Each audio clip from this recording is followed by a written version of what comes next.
It sounds simple, it sounds dumb, but believe it or not, a lot of people don't understand this. Hey guys, what's going on? Megan here. Here are 5 habits that are killing your sleep and thus your testosterone levels. Remember, the vast majority of your testosterone levels are produced while you are asleep. And based on the research, most people, especially if you lift weights, need anywhere from 8 to 10 hours in order to get maximum testosterone production. That's 8 to 10 hours. Some people need 10, some people need 8. No one has optimal levels of testosterone at only 7 hours of sleep, unless you're a genetic outlier. So here are 5 habits that you need to stop doing if you want to maximize the amount of time you stay asleep and how early you fall asleep. Number one, guys, you have to stop skipping morning sunlight. The research is very clear on that, and I've made several videos about this in the past. If you're trying to fall asleep around 10 p.m., what I usually do and tell my clients is 10 p.m. is 22 in military time. Subtract about 16 hours from that, right? Let's say you want to sleep 8 hours, so that means you want to spend 16 hours awake. So if you want to fall asleep around 10 p.m., which is 22 in military time, subtract 16 hours from that, and that gives you 6 a.m. So that means you need to expose yourself to sunlight, to morning light around 6 a.m. If the sun doesn't go up wherever you're living at around 6, then fine, you could get the morning sun around 7. Or if you live in a place where it's hard to get sunlight, then blast just artificial light. Right? Obviously, don't go blind. I'm not saying put your fucking eyeball on the fucking near a light bulb, but try to get as much morning sunlight or bright light. Make sure that it's very bright if you're gonna use artificial light, um, and try to get that as early as possible. So again, if you want to fall asleep at 10 p.m., that's 22 in military time, and you want to sleep for 8 hours, again subtract 16. So 22 minus 16, that gives you 6. So that means around 6 a.m., no later than 7 a.m.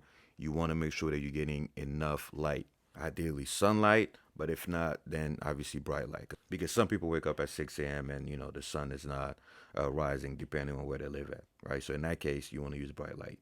But if you can access sunlight, obviously that's better. And of course, what that's going to do is it's going to set your circadian rhythm to make sure that you fall asleep again 16 hours past whatever time you were initially exposed to that bright light after waking up. And remember, if you wake up and you wait too long to expose yourself to that bright light, then let's say you see the light, let's say you do the exposure around 10 a.m. Well, now you're adding another 16 hours to that before your body releases melatonin optimally and makes you fall asleep. So you're delaying when you're gonna fall asleep if you do not expose yourself to bright light as early as possible. So that's number one. Number two, the second habit is once again looking at too much bright light before falling asleep, right? So again, if you're trying to fall asleep at 10 p.m., guys, you want to make sure that around 8, 7 p.m., you are either turning off all of the lights in your apartment. Make sure if you're watching TV, the TV is far away from you, or you're wearing blue light blocking glasses, or you have your phone on sleep mode.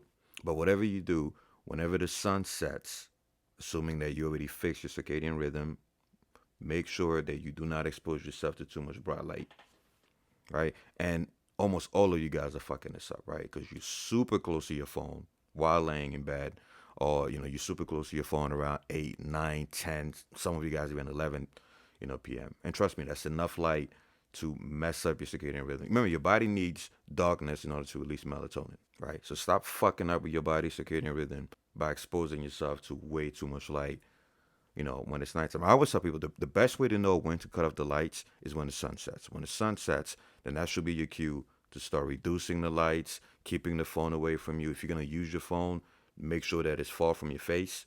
Or if you can't help it, make sure you have, blue light blocking glasses. The third thing, lifting too late in the day. I keep telling you guys, you got to work out in the morning. The best time to work out if you want to be productive, if you want to have good sleep, is in the morning. I could make a whole separate video explaining why. Now that doesn't mean that if you work out in the evening you're gonna fucking die. That's not what I'm saying. I'm saying for optimal sleep, try not to work out in the evening.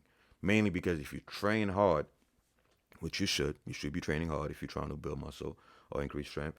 You're gonna jack up your sympathetic nervous system. You're gonna have a bunch of adrenaline going through your body, and trust me, that could last for a long time. You don't believe me? Try doing heavy squats or heavy deadlifts around 5 to 6 p.m. You're gonna be awake for mad fucking long. And before bed, the most important thing is to again calm your body down, activate your parasympathetic nervous system. You don't want to do anything crazy, such as fight training, or a lot of you guys like doing MMA at night. I'm like, what are you doing? Why would you do MMA at night or in the evening, and then you wonder why you can't fall asleep? Doing MMA or sparring or boxing or again doing anything intense, sprinting, lifting heavy weights, that's gonna increase cortisol, that's gonna increase adrenaline, and the goal of those neurotransmitters and hormones is to keep you awake, right? So you're defeating the whole purpose. If you're gonna train, do it as early in the day as possible. Trust me, it's gonna make a huge difference in your ability to fall asleep early. Which brings us to the next point: taking caffeine in the form of either coffee or pre workouts too late in the day, right? And that ties into the previous topic.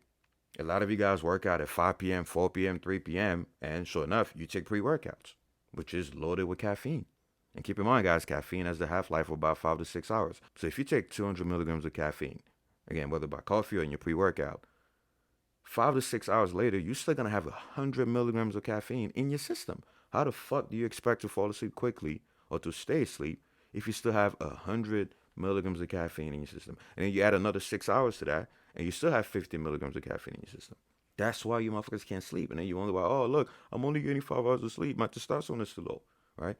Stop taking coffee or caffeine or pre workouts later in the day. The latest you should take caffeine is not even 12 p.m. The latest you should take caffeine is about 10 a.m., right? 10 a.m. Because even if you take caffeine at 12 p.m., again, at 6 p.m., you're still going to have half of that in your system, right? And then at midnight, you're still going to have another half of that previous half in your system, right? So you want most of the caffeine to be completely out of your system a few hours before bedtime. Therefore, you want to take your caffeine as early in the day as possible, which is why you should work out as early in the day as possible. This way you could just synchronize everything. So once again, the latest you should take caffeine is not 12, it's not even 11, it's 10. Try to take it before 10, ideally around 8, 9, 7, whatever. This way by the time the sun sets, you could turn off all the lights, and you know for a fact that you're not going to have caffeine cock blocking your adenosine receptors. And that brings us to the last point. Guys, I always tell my clients this: you don't fall asleep because you're sleepy, you fall asleep because you're tired. You need to be tired. It sounds simple, it sounds dumb, but believe it or not, a lot of people don't understand this.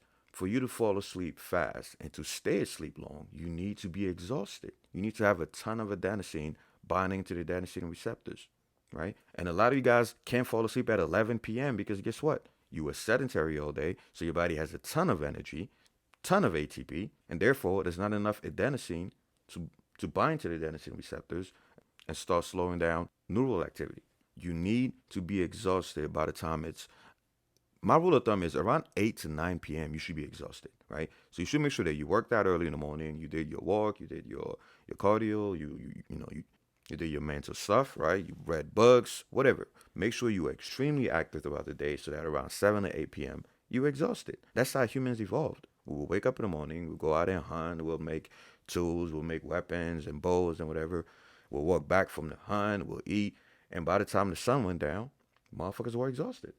Nowadays, you guys have the energy of a fucking bull at 9 p.m., right? So make sure that by the time the sun sets, you are tired. And the only way that's going to happen, the only way you're going to guarantee that you have plenty of adenosine in your system around that time is if you were very active throughout the day and you went to the gym early in the day. All right, that's it, guys. Those are the 5 habits that are killing your sleep and therefore killing your testosterone levels. Alright guys, don't forget to like or share the video, subscribe and hit the bell, and buy my HSP Nucleus Overload Training Program. It's the ultimate program for maximum muscle growth. It includes full body workout splits, bro splits, push-pull, home workouts, you name it. Also comes with a complete guide for macros, nutrition, fat loss, muscle growth, hormones, including a meal plan. It's pretty much all my 16 years of experience condensed into one fucking book. You're also going to get free copies of any future edition. So visit team3dalpha.com and you can use the 40% off coupon code Nucleus Overload. Or you could just buy the shit at full price. Alright guys, I'm out of here.